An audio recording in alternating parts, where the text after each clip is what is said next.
In 1948, Union Pacific faced a crisis no ordinary engine could solve.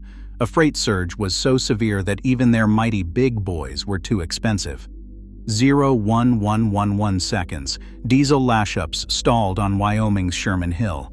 The board demanded a locomotive with the power of a land battleship.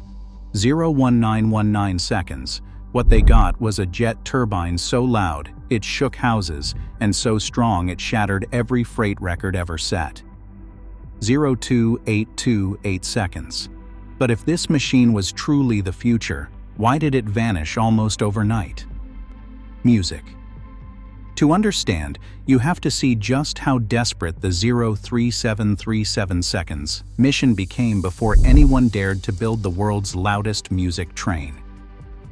Sherman Hill was a railroad's nightmare. 0.4545 seconds dressed as 7 miles of Wyoming granite. Between Cheyenne and Beaufort, the track clawed its way up a 1.55%. 0.52 seconds westbound grade. A number that does not sound like much until you are the one trying to drag 5,000 tons of freight behind you. This was no gentle 1 minute 11 seconds slope. For decades, it was the single steepest stretch on Union Pacific's main line, a place where steam engines burned through coal and men alike just to keep trains moving. By 1948, the war was over, but the battle with the hill was just beginning.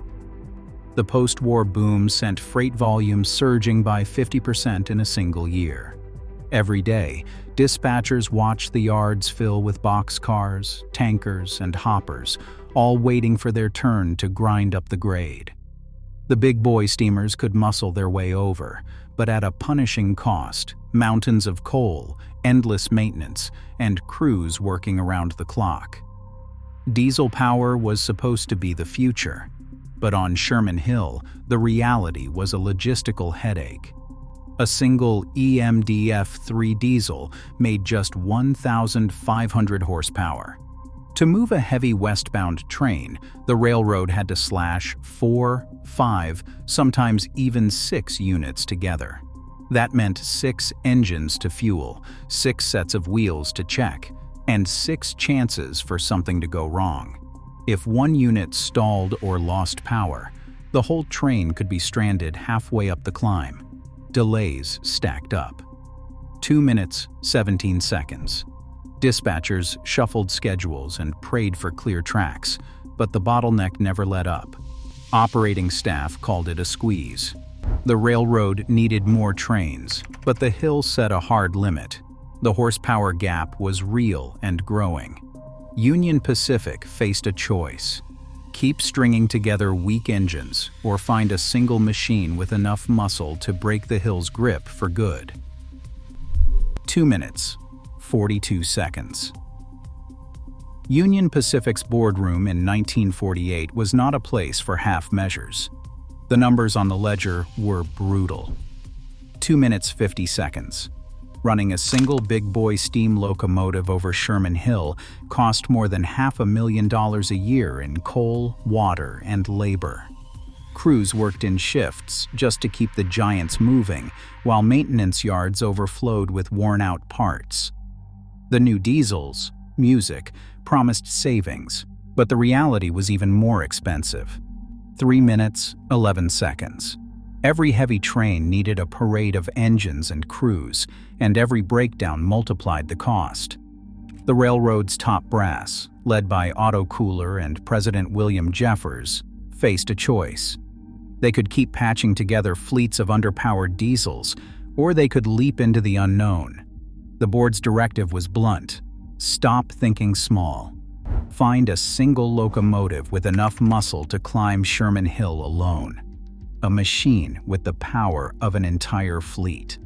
Meeting minutes from that year captured the urgency. Freight was piling up, and every delay threatened Union Pacific's reputation. The pressure for a solution was intense. As one executive put it, they needed a battleship on rails, not a flotilla of rowboats. The financial gap was impossible to ignore. Steam engines drained the budget, but stringing together 5 or 6 diesels was not much better. The real breakthrough would come from something radical, a locomotive that could replace 5 diesels, run longer between overhauls, and crush the bottleneck once and for all. In 1948, Union Pacific's mandate was clear: build the most powerful locomotive the world had ever seen. Whatever it took, Vincent Mertz, a General Electric engineer, stared at a jet engine and saw more than flight. He saw the answer to a railroad's nightmare. While most of the industry dismissed turbines as impractical for the rails, Mertz and his team were thinking in revolutions per minute, not tradition. The question was simple. If a turbine could hurl a fighter jet through the sky, why couldn't it haul a freight train over the Rockies? Aviation had already proven the raw power of turbines. In the skies above Korea, the F-86 Sabre and MiG-15 were rewriting the rules of speed and force. The secret was in the cycle. Air rushed into the compressor, was squeezed tight, mixed with fuel, and then ignited in a controlled explosion. The force spun a turbine wheel at speeds up to 6,900 revolutions per minute. So fast that engineers had to invent new alloys just to keep the blades from flying apart. The exhaust screaming out at 800 degrees Fahrenheit was hot enough to blister paint and warp steel. But the magic wasn't just in the heat or the speed, it was in the simplicity. A turbine had a fraction of the moving parts of a diesel, no pistons slamming back and forth, no crankshafts twisting under stress, just pure continuous rotation. For every revolution, the turbine delivered smooth, relentless power. Mertz's notes from the late 1940s put it bluntly: aviation power dated for rails equals 10 times the horsepower per pound. The challenge was translating that airborne energy to steel rails. Aircraft turbines were designed for high-speed flight at 30,000 feet, not for crawling up a mountain with a mile-long train in tow. Turbines thrived on steady, high loads. They did not like to idle or throttle back. Yet, the numbers were impossible to ignore. A single gas turbine could deliver 8,500 horsepower, more than 5 times what a standard diesel could muster. The potential to replace a whole string of diesels with one machine was enough to make even the most skeptical railroad executive pause. Skeptics in the 6 minutes and 43 seconds industry pointed to every reason the idea should fail. Turbines spun so fast that any floor could lead to 6 minutes and 49 seconds catastrophic failure. The exhaust was so hot it threatened to scorch tunnels and bridges. And the sound, engineers joked, 6 minutes and 58 seconds, was like standing behind a jet at takeoff, only louder. But MS was undeterred. He believed that with the 7 minutes and 5 seconds right engineering, the turbine's brute force could be tamed for the rails. 7 minutes and 10 seconds, General Electric's early test beds in Skankstad became a proving ground. 7 minutes and 15 seconds, engineers ran turbines at full tilt, measuring vibrations, testing alloys, and calculating just how much air and 7 minutes and 22 seconds fuel could be crammed through the system before something gave way. They designed intake screens to protect against birds and debris, and built heavy-duty 7 minutes and 30 seconds generators to turn all that spinning energy into electricity for the traction motors. Every test pushed the limits, 7 minutes and 38 seconds, but each success brought the concept closer to reality. 7 minutes and 42 seconds, Union Pacific's leadership watched with growing interest. The old solutions, lash-ups of diesels, armies of steam crews, were running out of road. 7 minutes and 52 seconds, the turbine offered a clean slate. It was a gamble, but the stakes were clear.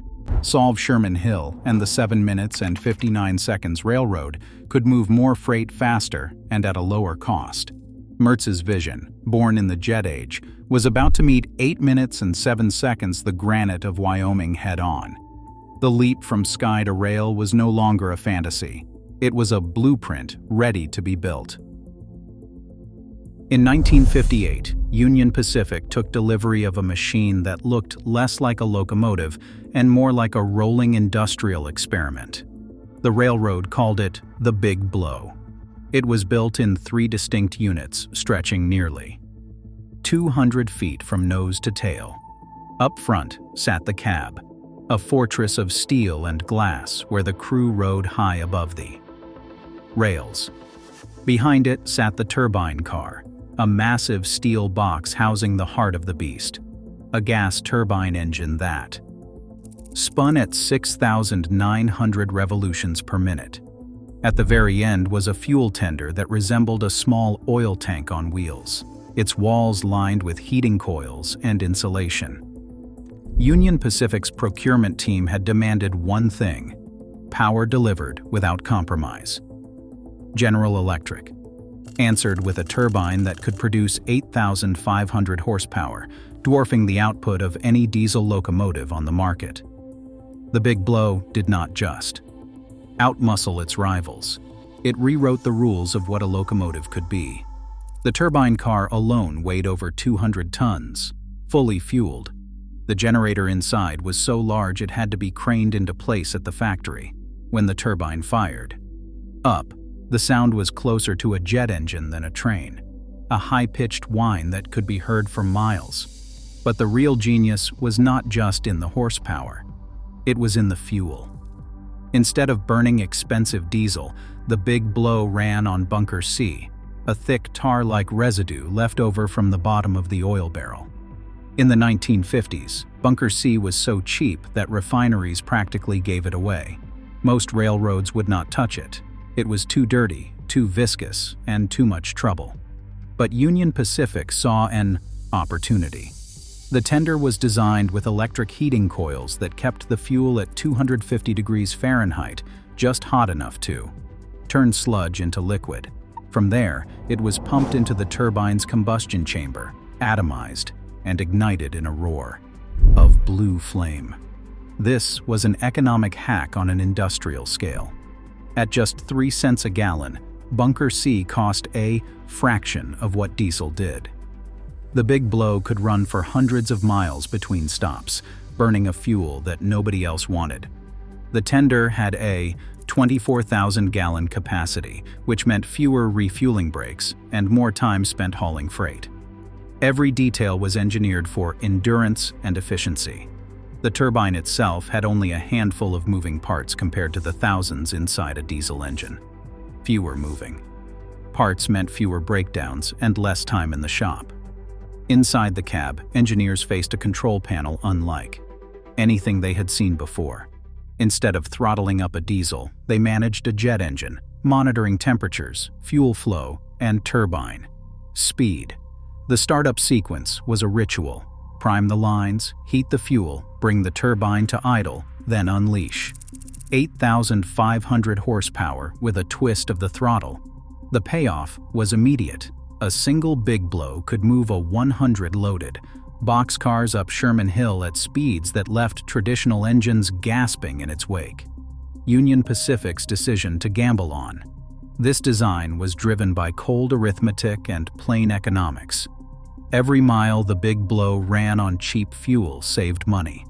11:49, 11 minutes and 49 seconds. Every train it pulled without the need for helper engines or multiple diesels cut labor and maintenance costs. By 1958, the railroad had a machine that 11:58, 11 minutes and 58 seconds could do the work of 5 diesels at a fraction of the fuel price. The Big Blow was not just a new locomotive. It was a 12:05, 12 minutes and 5 seconds statement of intent. For a brief moment, Union Pacific had turned the railroad's biggest headache into a showcase of American engineering audacity. 12:16, 12 minutes and 16 seconds. The first time a Big Blow left the yard at full throttle, every head in Cheyenne turned. 12:23, 12 minutes and 23 seconds. Rattle windows and set dogs barking for miles. For the crews at the controls, it was something else entirely. Engineer. 12:30, 12 minutes and 30 seconds.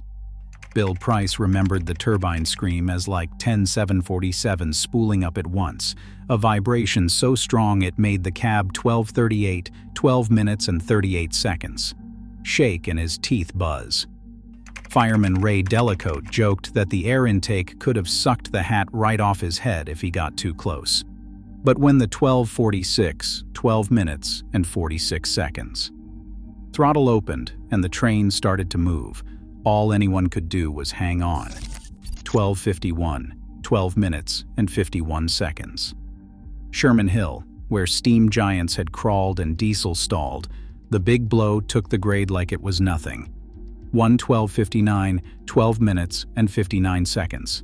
Engine, 3 units long, pulling 100 loaded boxcars up a 1.55% grade at 40 miles per hour.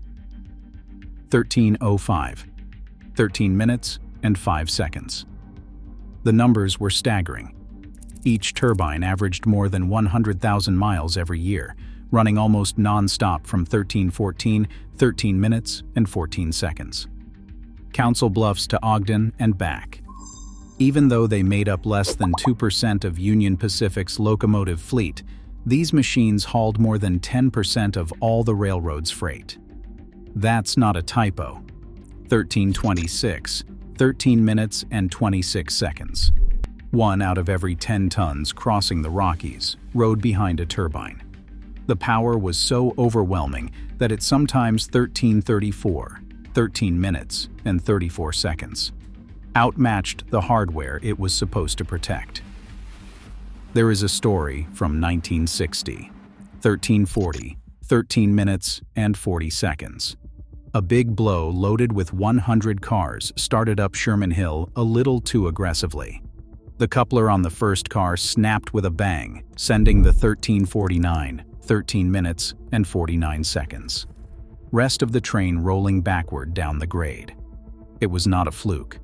If the engineer got careless with the throttle, the turbine could literally snap steel 13:57, 13 minutes and 57 seconds. Couplers in half. The rules had to be rewritten for this kind of force. Crews described the experience as both 14:04, 14 minutes and 4 seconds, terrifying and addictive. The cab vibrated non-stop. The heat from the turbine could blister paint 50 feet away. 14:11, 14 minutes and 11 seconds. And the noise was so intense that men wore earplugs just to get through a shift. But when the train reached the summit at speed with no helpers and no 14:18, 14 minutes and 18 seconds. Delays. It felt like victory. For 2 decades, the big blow did not just meet the challenge of Sherman Hill, it crushed it. The critics who called it a 14:27, 14 minutes and 27 seconds. Monster had to admit the monster could move mountains. The reign of the big blow was always balanced on a razor's edge. For all its brute force, the turbine had a weakness that no amount of engineering could hide. The moment it dropped below full throttle, the numbers turned against it. Unlike a diesel, which could idle quietly and sip fuel, the turbine guzzled bunker C at nearly the same rate standing still as when hauling 100 cars up Sherman Hill. Crews dreaded long waits at red signals or sidings, every wasted minute meaning gallons of fuel burned and dollars evaporating into the Wyoming wind. Union Pacific's accountants watched the fuel bills climb. When the first turbines rolled out, Bunker C was refinery trash, thick, black, and nearly worthless. At 3 cents a gallon, it was the loophole that made the entire experiment possible. But by the mid-1960s, the world changed. Chemists found ways to crack heavy oil into plastics, unleashing a new gold rush in the petrochemical industry. Suddenly, the stuff nobody wanted became the feedstock for everything from toys to car parts. The price of Bunker C did not just creep up, it soared. By 1969, it cost almost as much as diesel, erasing the one advantage that had kept the turbines in the black. The boardroom debates grew sharper. Internal memos from 1967 and 1968 spelled out the hard truth. turbine fuel costs had doubled in less than a decade. What once saved Union Pacific a fortune now threatened to bankrupt their most ambitious fleet. Economists inside the company ran the numbers and found the break-even point had vanished. With maintenance and fuel combined, each turbine costs nearly twice as much per mile as a modern diesel consist. The railroad's president, John Kennick, put it bluntly, "Keep the turbines running and the railroad would bleed cash." Noise complaints only added to the pressure. The turbine scream, once a badge of power, became a liability. 16 minutes and 39 seconds. As suburbs spread along the tracks in towns like Rawlins and Cheyenne, residents packed council meetings with stories of sleepless nights and cracked windows. 16 minutes and 46 seconds. There were no formal bans written into law, but the message was clear. 16 minutes and 53 seconds. Keep the monsters away from town or face a political fight. 16 minutes and 59 seconds. Union Pacific quietly began parking turbines in remote sidings, idling them far from city limits. 17 minutes and 6 seconds. But that only made their inefficiency worse. By 1970, the verdict was inescapable. The turbines were withdrawn from service, 17 minutes and 14 seconds. Their hulking frames parked in the dead lines. Most were cut up for scrap by 1979. Their engines silenced 17 minutes and 21 seconds, before the first oil crisis could even rewrite the rules. For all their power, the big blows were outmaneuvered by the very forces that had once made them 17 minutes and 30 seconds possible. Economics, public pressure, and the relentless progress of technology had closed the book on America's loudest locomotive. 17 minutes and 40 seconds. Today, railroads chase efficiency and silence. Yet, the need for raw disruptive power never disappears. As global shipping demands 17 minutes and 49 seconds. Surge and energy sources shift, the question returns. Will we dare to build machines that challenge limits even when they do not fit polite expectations? 17 minutes and 59 seconds. Progress is not always quiet. Sometimes it shakes the ground. Let me know what you think. Could a new turbine ever roar again? Synchronizer of Video.